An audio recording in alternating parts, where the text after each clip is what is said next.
Seja bem-vinda mais uma vez ao programa Nosso Direito em Ação e nesta semana discutimos mais um tema de importância ao profissional do direito, a todos nós cidadãos. Conheça o portal Nosso Direito em Ação, www.nossodireitoemação.com.br. Acesse o portal, fique por dentro das últimas notícias jurídicas. E hoje nós vamos falar sobre um tema muito importante. O provimento 188 do Conselho Federal da OAB traz um tema de extrema importância, que é a chamada investigação defensiva. E pensando em investigação defensiva, claro, nós pensamos em diversas nuances. Até que ponto o Estado ele é efetivo, até que ponto nós podemos desburocratizar ou mesmo trazer um pouco mais de efetividade aos processos judiciais. Mas para falar realmente sobre esse tema e explicar o que seria investigação defensiva, nós recebemos nos estúdios o advogado e professor Flávio Catinças. Como vai, doutor?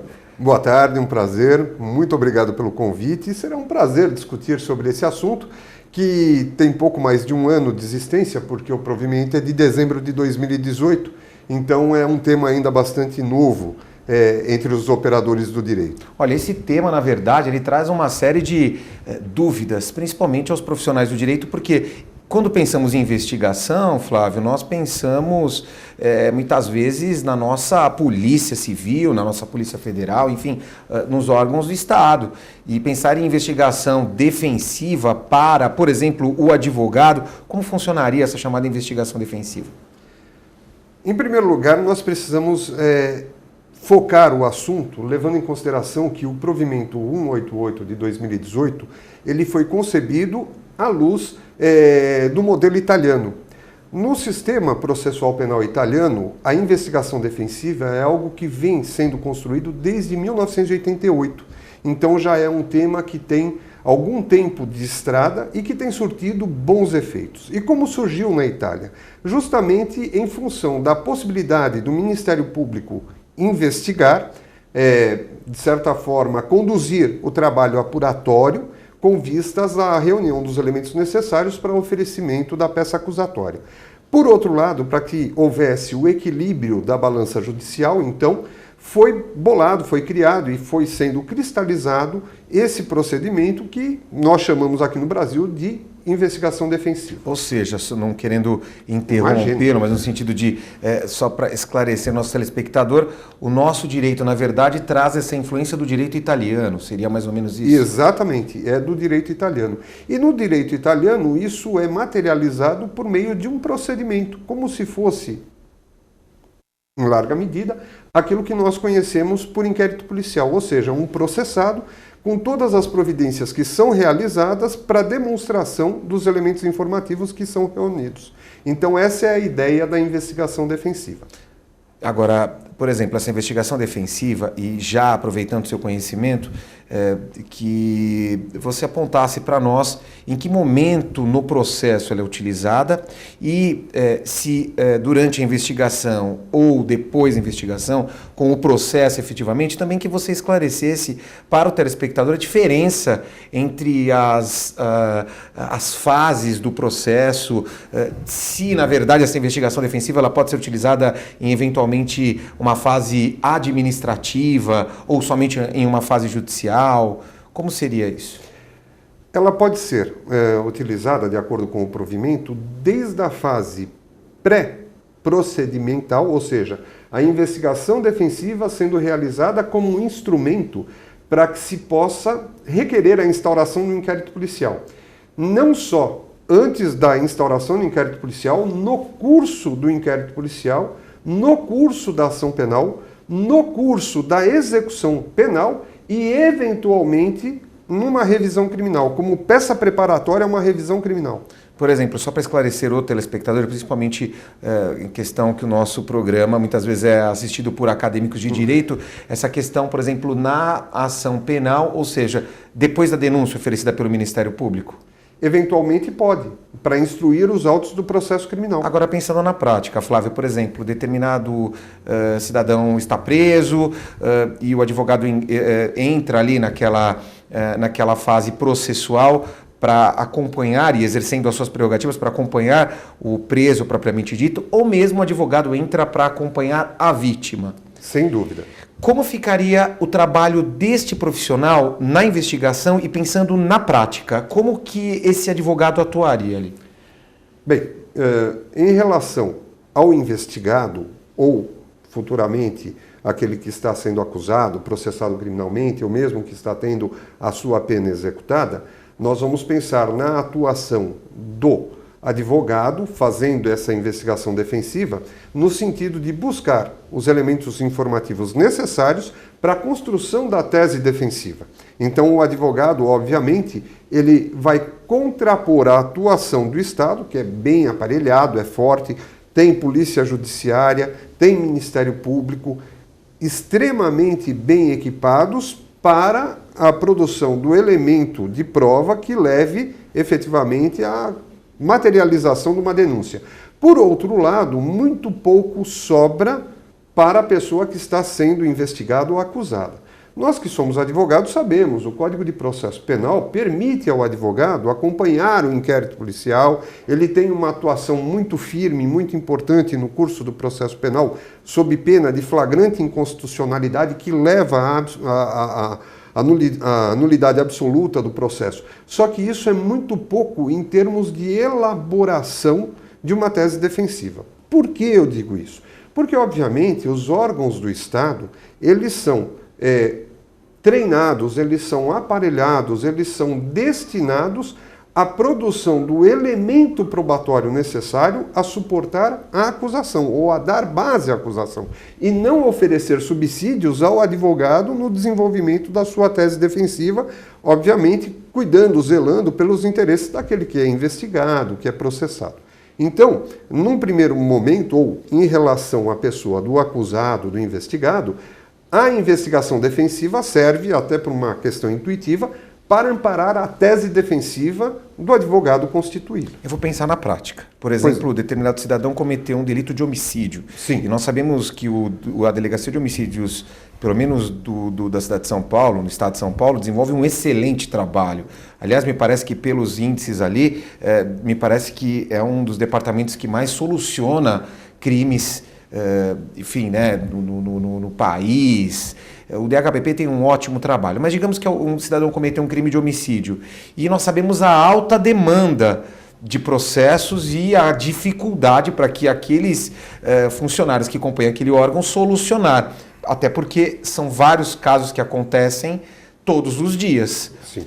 O advogado entraria ali com uma investigação defensiva no sentido de auxiliar aqueles funcionários, auxiliar o Estado no sentido de elaborar, por exemplo, buscar elementos de prova, contratar peritos, buscar a própria busca de câmeras. Muitas vezes o delito acontece em determinado local e a polícia não tem tempo hábil para buscar aquelas câmeras, quer dizer, a busca daquelas câmeras, isso já entraria dentro de um relatório que o profissional apresenta como investigação defensiva, ou seja, defensiva no sentido de muitas vezes demonstrar até que aquele criminoso não praticou o delito.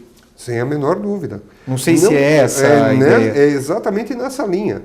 Ou que aquele suspeito não cometeu o crime, ou, em tendo cometido o fato penalmente relevante, ele foi amparado, por exemplo, por uma excludente de ilicitude, agindo em legítima defesa, por exemplo, em estado de necessidade, quem sabe. Ou então, que aspectos importantes para aquela pessoa que cometeu o fato penalmente relevante e que provavelmente será denunciada e, quiçá, até condenada, tenha outros aspectos que a investigação, em função dessa sobrecarga de trabalho, não consegue mensurar e dificulta a atividade do julgador no momento da aplicação da pena.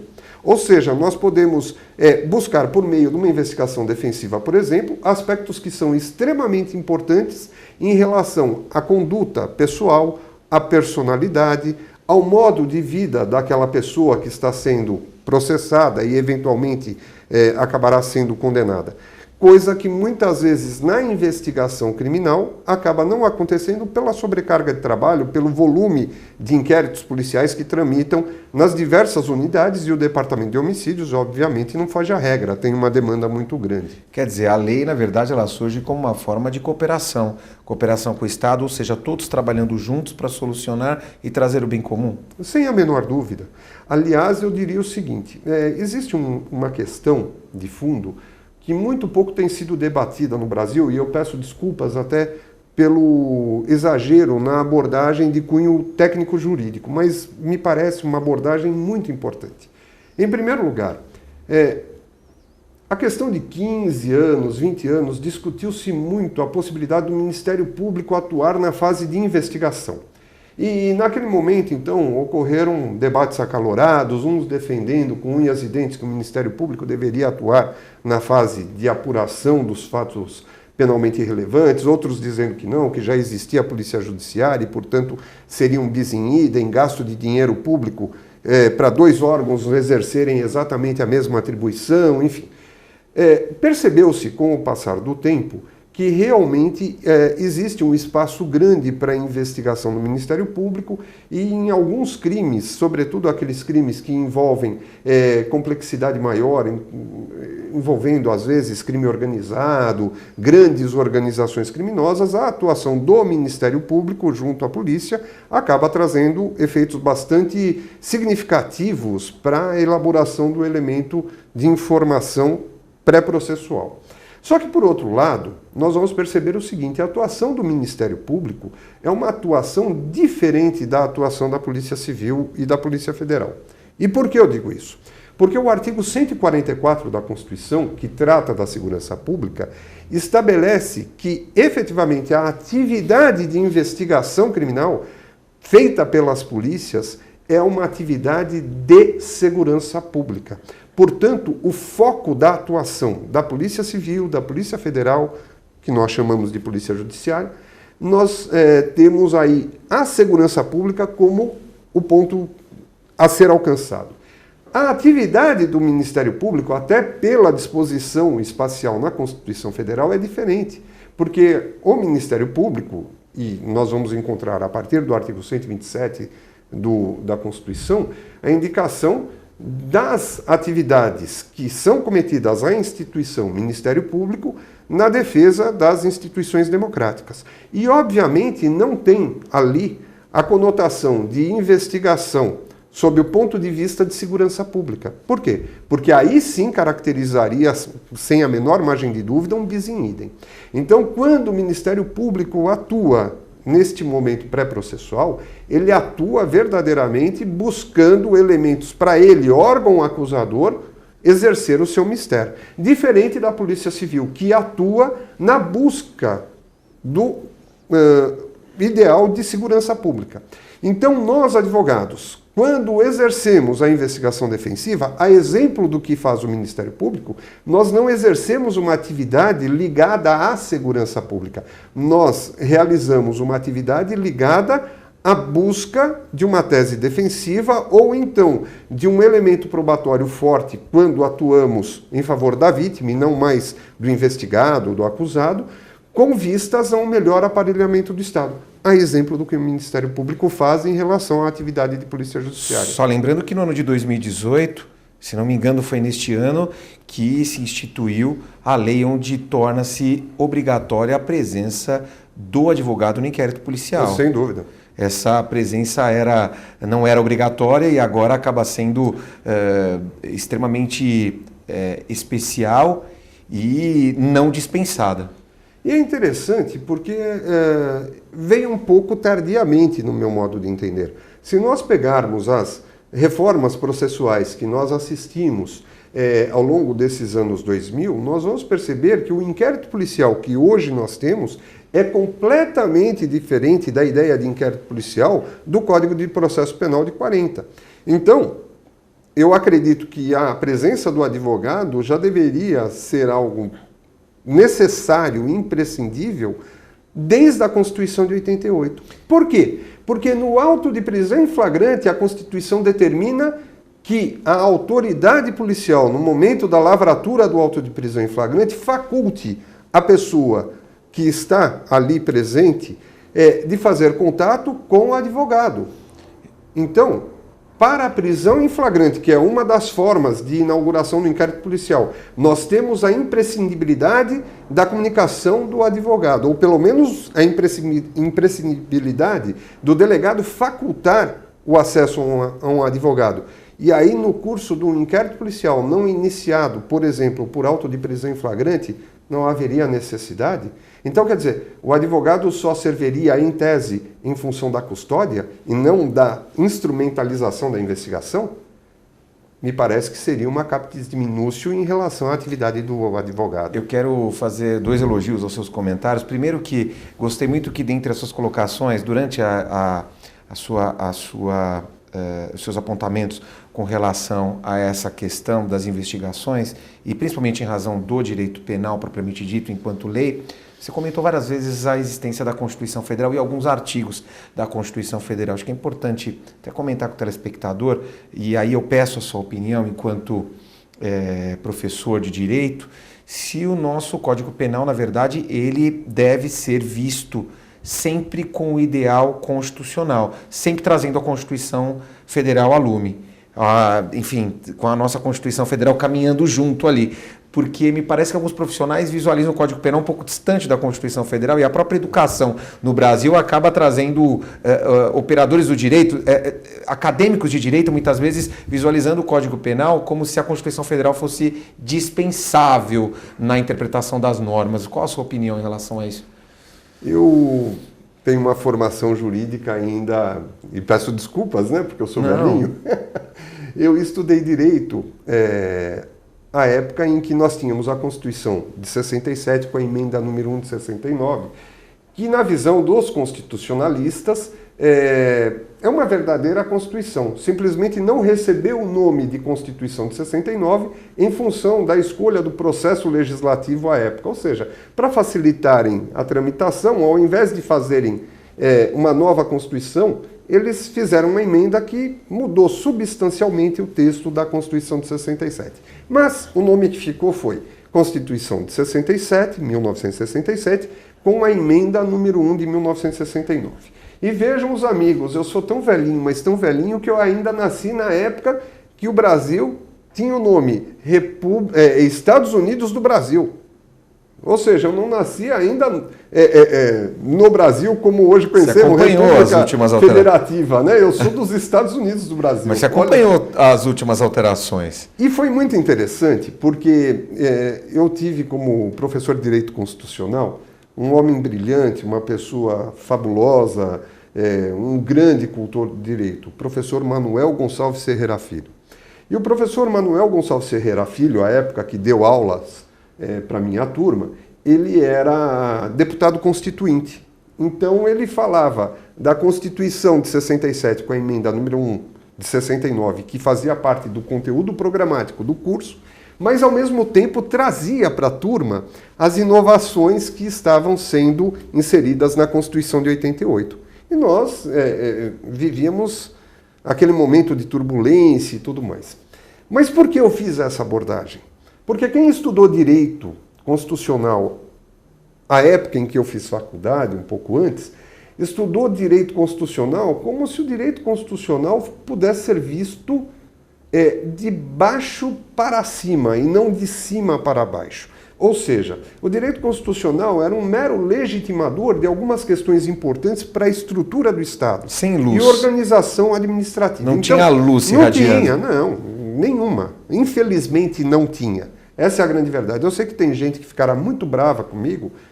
Peço desculpas, eu não sou um sujeito politicamente correto. É a impressão que eu tenho, porque eu vivenciei e visualizei várias vezes. E, infelizmente, essa minha concepção foi sendo reforçada durante o meu desempenho profissional. Por quê? Porque muita gente ainda quer forçar a barra, desculpe-me, até o linguajar coloquial, no sentido de fazer com que o ordenamento infraconstitucional seja acomodado por uma Constituição que não permite uma série de coisas.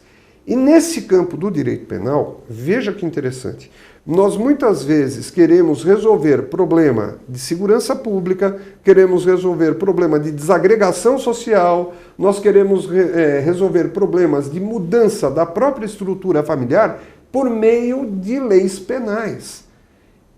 E é evidente que isso não pode acontecer. Direito penal, ele deve ser destinado àquilo que é grave, mas tão grave, que nenhum outro ramo do direito consegue responder satisfatoriamente.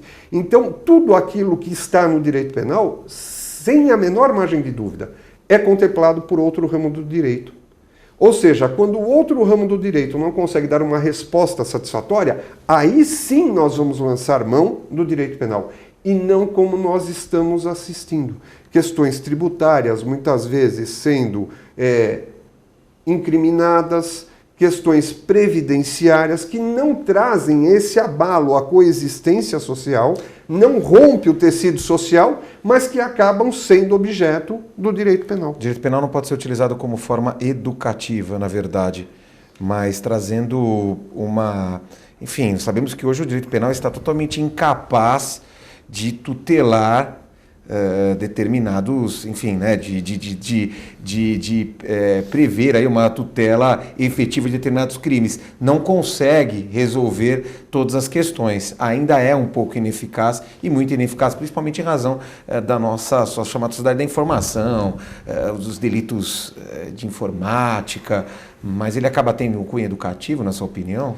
Bem polêmico isso. O direito penal, ele tem, em relação aos crimes tradicionais, ele tem um caráter preventivo positivo, que é justamente educativo, no sentido de demonstrar às pessoas quais são as condutas que não devem, em hipótese alguma, serem praticadas sob pena da pessoa ser atingida pela sanção mais dura do direito, que é justamente a pena.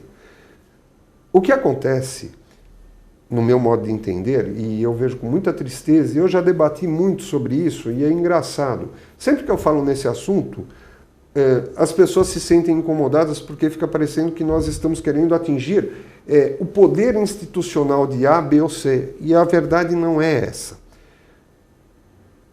Eu pergunto ao nosso telespectador, como um sistema penal pode ser merecedor de crédito quando a lei estabelece que o praticante de determinada conduta será punido com uma determinada pena privativa de liberdade, e aí depois, em função de outros sistemas ou subsistemas, nós percebemos que essa pena privativa de liberdade nunca é aplicada efetivamente. Porque vejam, nós profissionais do direito, nós que estudamos direito, sabemos que existem instrumentos que fazem com que haja a possibilidade de aplicação de sanções alternativas às penas restritivas de direitos. Mas para o cidadão comum que não estuda direito, como passa na cabeça dele que a lei diz uma coisa e na prática acontece exatamente outra? Porque ele não vai para uma faculdade de direito entender como funciona o sistema de substituição de penas. Isso é próprio de quem atua especificamente na área de direito penal e processual penal. É claro que desconhecer a lei não exclui a culpa, isso sem dúvida. Não, mas a pessoa não acredita no sistema. Não acredita. Eu costumo dizer que a pior forma de educação é prometer um castigo e não aplicá-lo. É melhor dizer para o filho, olha, se você fizer bagunça, você não usará o seu computador, o seu tablet, o smartphone por um dia. E efetivamente aplicar a sanção caso a criança não haja de maneira adequada. Do que dizer que vai deixar o filho de castigo até o final do ano, trancado no quarto, e isso não acontecer nunca. Em larga medida, é o que o nosso sistema penal, no meu singelo modo de entender, passa para as pessoas. Então, assim, de uma maneira muito ampla, eu diria assim, nós temos que administrativizar certas condutas de direito penal. Nós temos que dar uma efetividade maior, porque a antessala dos crimes mais graves são os crimes ou as contravenções. Você acha que tem que chegar no bolso do Então tem que chegar no bolso. E Raul Servini fala justamente sobre isso. E eu até já discuti e fui mal visto. Acho que aquele professor Hassmer também fala isso. Fala isso também. São as chamadas penas administrativas. Exato, porque vejam que interessante. muitas vezes nós temos uma discussão entre vizinhos. Se isso fosse levado à delegacia de polícia, houvesse um órgão do Ministério Público, não precisaria ser um promotor, naturalmente, um assistente da promotoria. Do outro lado, nós teríamos um defensor público ou um advogado constituído. Resolve a questão e já aplica uma sanção administrativa consistente em multa.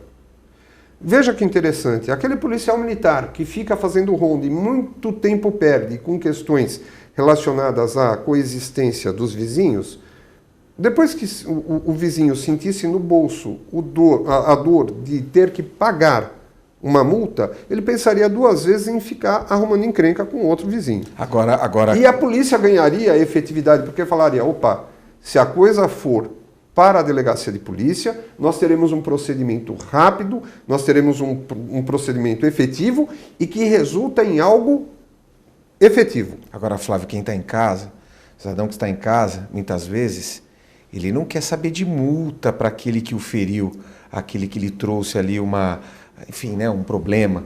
Ele, na verdade, quer que aquele que praticou determinada conduta delitiva que ele fique realmente atrás das grades. Parece que essa é a visão do cidadão. E isso muitas vezes não resolve. Mas claro que, sob o ponto de vista psicológico, ele quer ali o cidadão atrás das grades, ou não é? Mas não fica. Não fica. Não fica. Eu me lembro, e eu comecei a atuar antes da Lei 9.099 de 95, a Lei dos Juizados Especiais Civis e Criminais, e eu me lembro que a lesão corporal leve era passível de auto de prisão em flagrante. E o que acontecia naquela época? A pessoa que praticava uma lesão corporal, ela ia à delegacia de polícia, era autuada em flagrante, pagava fiança e saía.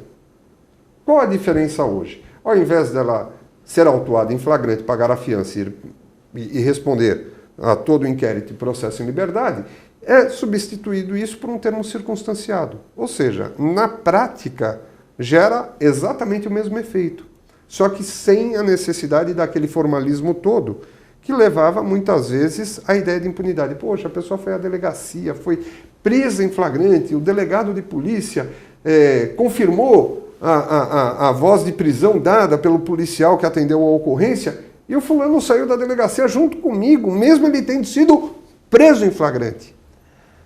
Para o cidadão que não estuda direito, é uma coisa estranha, né? Como que uma pessoa é presa, paga um dinheirinho, e muita gente confundia essa fiança com propina, né? Ah, ele deu um dinheiro lá na delegacia e foi embora. Realmente, ele deu dinheiro, mas obviamente que não era, pelo menos nesses casos, né? Não era para o policial, era em função de um instrumento legal. Só que o cidadão de bem entendia que aquilo era uma espécie de corrupção escancarada.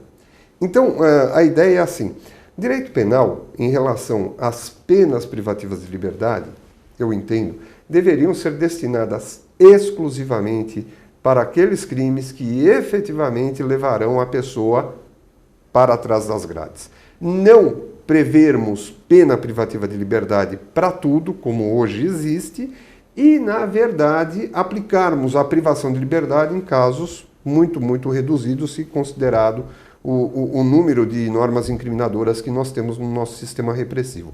Então, eu acredito que isso sim gera a ideia de impunidade, gera a ideia de que o direito penal ele é um direito de faz de conta. E a pior coisa que tem é justamente o cidadão não acreditar no seu sistema jurídico. E para acreditar no sistema jurídico, eu acho que nessa visão de que o sistema penal ele necessita de um amparo de várias áreas, porque precisa. A própria investigação defensiva ela acaba sendo um instrumento ali para colaborar para a efetividade da aplicação do próprio direito.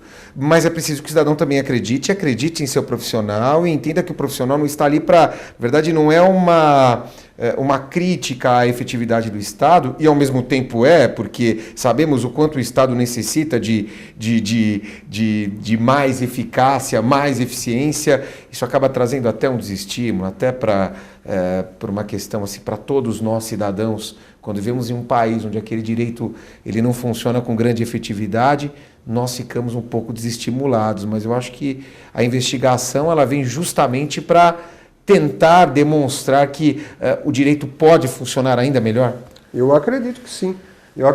Inclusive, Eu tomo até a liberdade... Não sei nem até... se estiquei muito no meu comentário, não sei se foi pertinente, mas... Não, absolutamente pertinente, porque eu tomo até a liberdade de puxar um pouquinho a conversa para uma experiência pessoal. Você fica à vontade, eu quero usar muito seu conhecimento aqui. Eu tenho investigações defensivas em curso no meu escritório que objetivam justamente dar condições para que a polícia investigue com maior profundidade possível determinados crimes que ela, a polícia, em função da demanda de serviço, da escassez de recursos humanos, acaba não conseguindo desenvolver. Não porque ela não quer, é porque ela não tem condições. E aí o que acontece? O Ministério Público pega esse inquérito policial. O que ele tem? Um elemento probatório frágil, ele oferece a denúncia, mas fica difícil sustentar essa denúncia no sentido de convolá-la numa decisão condenatória pelo magistrado. Então, em alguns casos, eu percebo assim que a polícia fica feliz quando nós levamos esses elementos informativos de uma forma já mais mastigada, desculpem-me o linguajar coloquial, mas de uma forma mais destrinchada. E agora com o sistema eletrônico, por exemplo, é perfeitamente cabível que um advogado, por exemplo, ou acredito que a própria vítima possa fornecer elementos para o delegado de polícia através de um e-mail, por exemplo, que encaminha um e-mail para aquela delegacia informando com os dados do processo, acho que informando, e o próprio profissional contratado informando ali e fornecendo subsídios como documentos, elementos de prova, para que sejam inseridos dentro do inquérito. Antigamente deveria ir até a delegacia de polícia, agora tudo funciona por e-mail, parece que as delegacias agora estão todas informatizadas. Aqui em São Paulo já existe o inquérito policial eletrônico, né? E o advogado se habilita, obviamente, e uma vez habilitado ele pode acompanhar a tramitação do inquérito policial do seu escritório, não precisa ir à delegacia de polícia a todo tempo, como acontecia em passado bastante recente.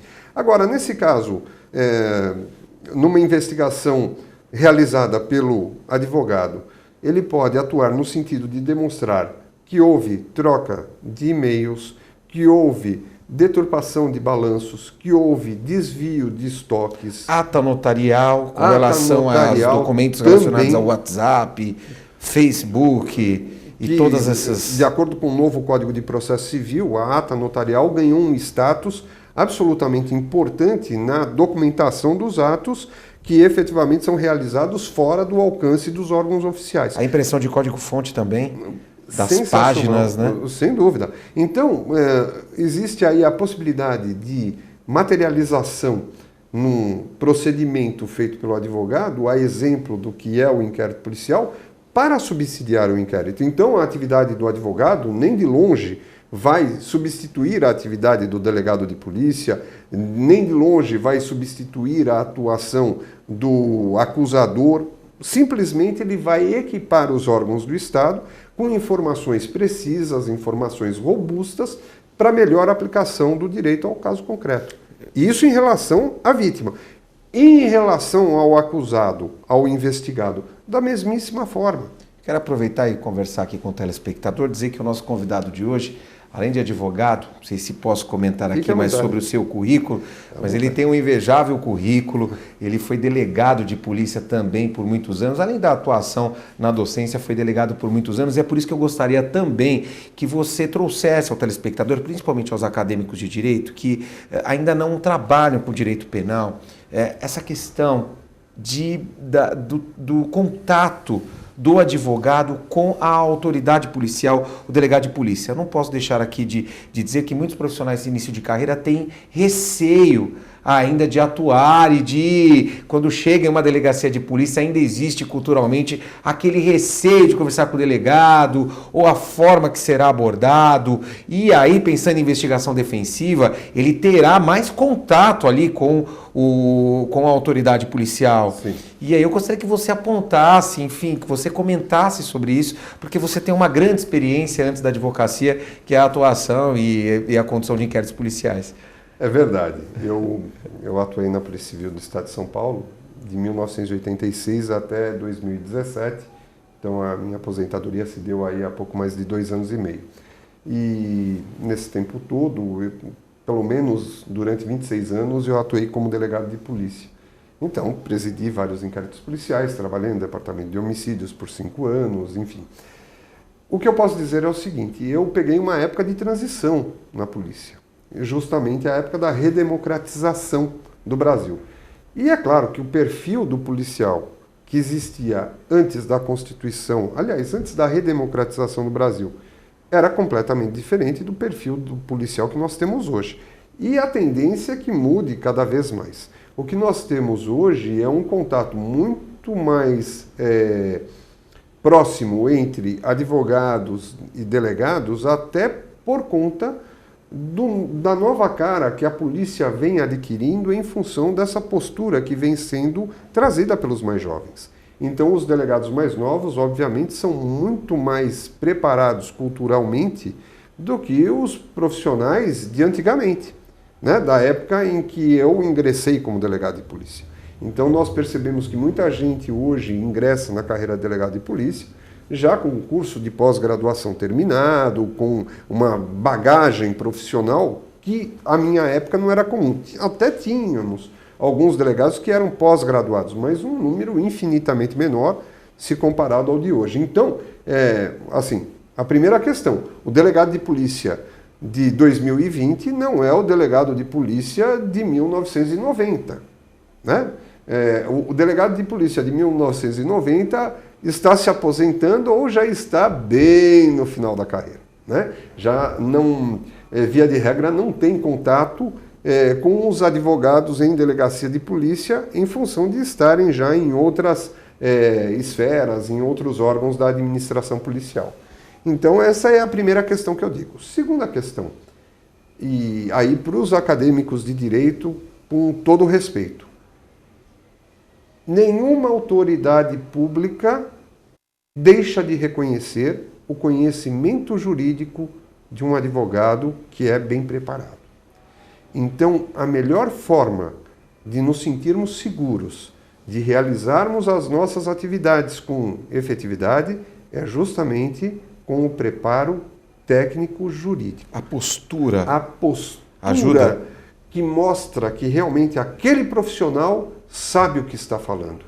Embora jovem, embora no início de carreira, ele sabe o que está falando. Ele conhece o assunto que está sendo tratado. Por quê?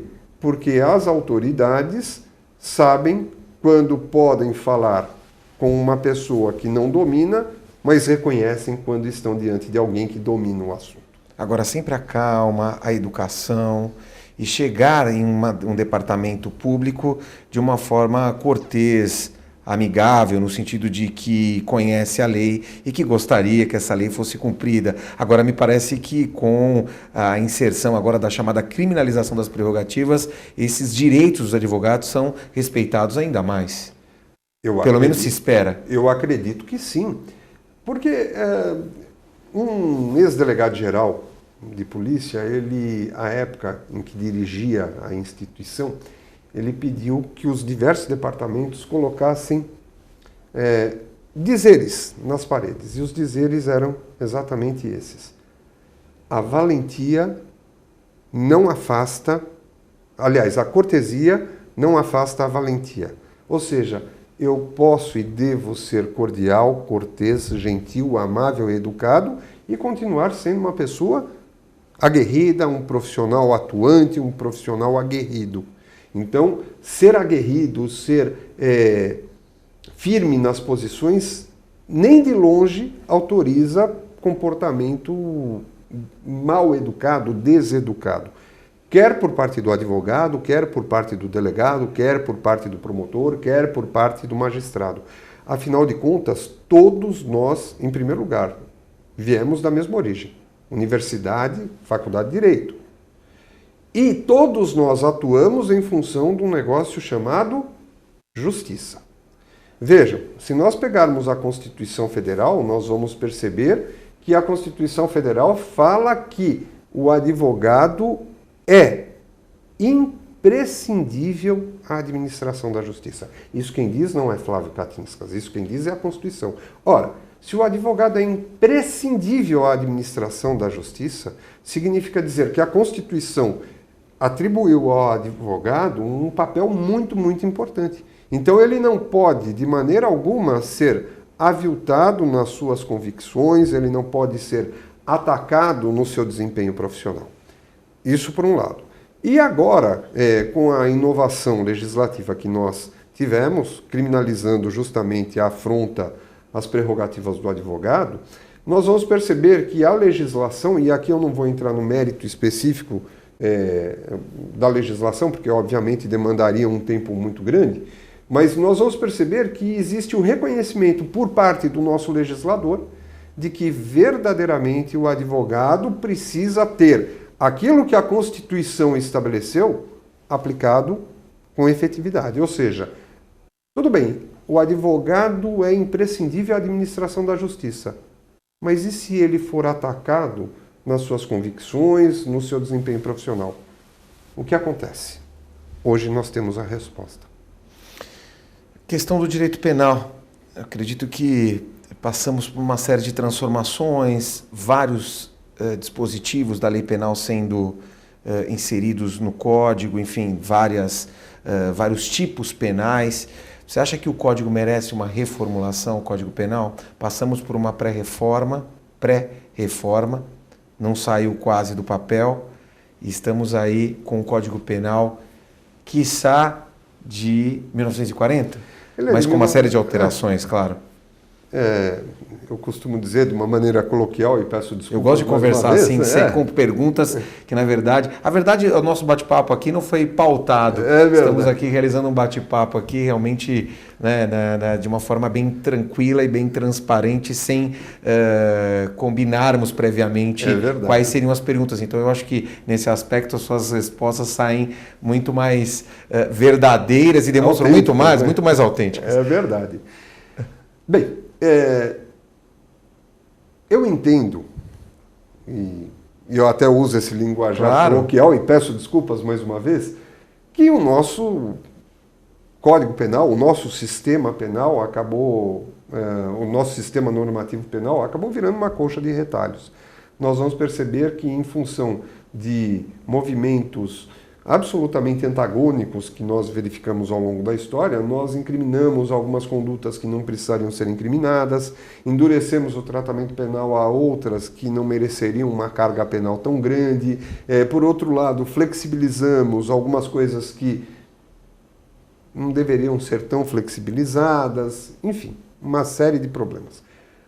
Para mim, o ponto de partida, e aí é o ponto de partida mesmo, é justamente não buscarmos solução de problemas administrativos, de problemas de segurança pública, de problemas estranhos ao direito penal por meio de norma penal incriminadora. Eu vejo assim, muitas vezes falar, se as penas forem duras, vai resolver o problema da segurança pública. Não irá. E eu vou dar um exemplo muito simples aqui. Em 1990, nós tivemos a criação da Lei de Crimes Hediondos. E, obviamente, que a Lei de Crimes Hediondos ela veio numa época em que nós tínhamos no Brasil um número muito grande de extorsões mediante sequestro. E, inclusive, naquela época, vários empresários acabaram sofrendo as agruras da extorsão mediante sequestro, porque a criminalidade entendia que era uma boa forma de captar recursos. Pois bem, veio a Lei de Crimes Hediondos e, obviamente, nós percebemos que a extorsão mediante sequestro, entre outros crimes, foram tratadas na Lei de Crimes Hediondos. Eu pergunto, por si só, houve a diminuição? Não. Por quê? Porque quem tem medo da lei penal é o cidadão de bem que não quer ter o seu nome imaculado, a sua reputação arranhada. Quem enveredou pelo caminho do crime não está muito preocupado se a pena será de 5 anos, de 7 anos, ou de 8 anos, ou de 10 anos. Por quê? Porque sofrer as consequências do crime faz parte do pacote do estilo de vida que ele adotou. Então, acreditar que a lei penal por si só vai resolver problema de segurança é de um equívoco sem tamanho. Vou dar um exemplo. Na versão original da Lei de Crimes Hediondos, nós não tínhamos o homicídio qualificado nem o homicídio simples, praticado em atividade típica de grupo de extermínio, como crime hediondo. Pois bem, aí o que aconteceu? Veio a Lei 8.930 de setembro, de 4 de setembro, se não me falha a memória, de 1994, dizendo que o homicídio qualificado e que o homicídio simples, praticado em atividade típica de grupo de extermínio, também era crime hediondo. Eu trabalhava no departamento de homicídios à época. E eu posso assegurar que não foi em função da mudança legislativa, colocando o homicídio qualificado como crime hediondo, que fez com que São Paulo tivesse a redução do número de homicídios. Isso eu posso falar com total tranquilidade, porque eu trabalhava no departamento de homicídios nessa época. E aí as pessoas perguntam, então o que diminuiu, ou o que fez diminuir o número de homicídios? O que fez diminuir o número de homicídios foi uma série de providências administrativas, de gestão pública, de redirecionamento de recursos que levaram, né, no conjunto da obra, a essa redução. E por que eu falo isso com tanta segurança e de maneira tão assertiva? Porque nós percebemos que em São Paulo nós tivemos uma diminuição drástica do número de homicídios dos anos 90 para cá, né, mais especificamente do início dos anos 2000 para cá, e não assistimos de igual maneira em todos os estados da federação. Então, se fosse a lei de crimes hediondos, ou a inserção do homicídio como um crime hediondo no nosso sistema normativo, o responsável pela diminuição do número de homicídios, essa redução que nós assistimos aqui em São Paulo teria sido observada em todos os estados indiscriminadamente, o que não aconteceu. Flávio, você comenta sobre essa questão da redução. É claro que nós estamos chegando ao final do programa. Que pena, eu quero mais tempo. Né? Eu quero mais tempo. Ainda tem tempo? Eu não sei com a produção quantos minutos nós estamos aqui, mas enfim. Eu quero fazer não sei quanto temos, mas... Eu quero um overbook de tempo. Mas a verdade, não, você tem todo o tempo aqui. Eu queria comentar o seguinte, muita gente hoje, essa questão da segurança... As pessoas querem deixar o país porque não querem mais criar seus filhos aqui. Porque o país está muito inseguro. Criar um filho no Brasil, enfim, formar uma família e participar. Claro, eu amo esse país, né? Não tenho intenção de deixá-lo por nada. Mas muitas pessoas acabam tendo receio de construir de desenvolver sua família dentro do país em razão da falta de segurança pública. Será que a mudança de país resolve? Eu acredito sinceramente que o que muda é a mudança de postura. Porque peço desculpas pela acidez da fala. É até uma pergunta, não é política, viu? Mas é de cunho extremamente pessoal a minha resposta. Eu vejo que essa mesma pessoa que respeita as normas num país estrangeiro é a primeira a transgredir as nossas normas quando em território nacional. O que eu quero dizer com isso? A pessoa que quer mudar para o exterior, ela talvez tenha que verificar como ela se comporta no nosso território. Porque eu vejo muita gente que pratica atos errados no Brasil se subordinando ou se submetendo de maneira exemplar ao arcabouço jurídico de outros países. Veja que interessante. Então, eu acredito, e acredito mesmo, que a mudança depende de cada um de nós. Não adianta reclamar que existe desmando na administração pública e furar a fila do pedágio usando o acostamento da rodovia. Nós estamos mudando simplesmente o foco, mas o ato transgressor é exatamente o mesmo. Ou seja, o desrespeito, em primeiro lugar, ao sistema normativo vigente e, paralelamente, colocando os próprios interesses acima de tudo e de todos. Então, se nós queremos pensar numa educação melhor para os nossos filhos, eu acredito que seja importante que comecemos a observar como nós estamos agindo em função da nossa sociedade e das nossas instituições. Gostaria que você deixasse uma mensagem para aquele profissional que começa a carreira, que, na verdade, ou até para aquele profissional que já possui muito tempo de carreira, mas pensa em uma atuação nesta área, pensa em trabalhar com a chamada investigação defensiva e mais que isso, que acredita no nosso direito? A mensagem que eu deixo para esses nossos telespectadores é no sentido de que nós, advogados, devemos sim estudar muito, mas devemos estudar direito a partir da Constituição. E a Constituição diz que o advogado é imperioso na nossa estrutura jurídica e de administração de justiça. Portanto, o provimento 188 de 2018 do Conselho Federal da OAB veio dar instrumentos para que nós, advogados, possamos desenvolver os nossos mistérios com coragem, com destemor e, acima de tudo, com aprimoramento técnico. Quem quer investigar precisa ter conhecimento jurídico de um lado, mas buscar o conhecimento das inovações a todo instante.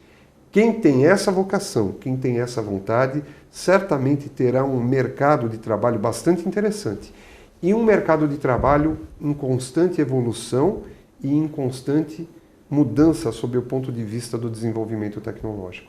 Sejam todos muito bem-vindos. Flávio, quero agradecer muito a sua participação. Já está convidado a retornar mais vezes, porque eu sei que você, como profissional, tem muito a agregar, e principalmente para aquele que começa a profissão e até para trazer uma reflexão para aqueles que já atuam. Sua participação aqui enriqueceu demais e eu espero que você retorne mais vezes ao programa Nosso Direito em Ação.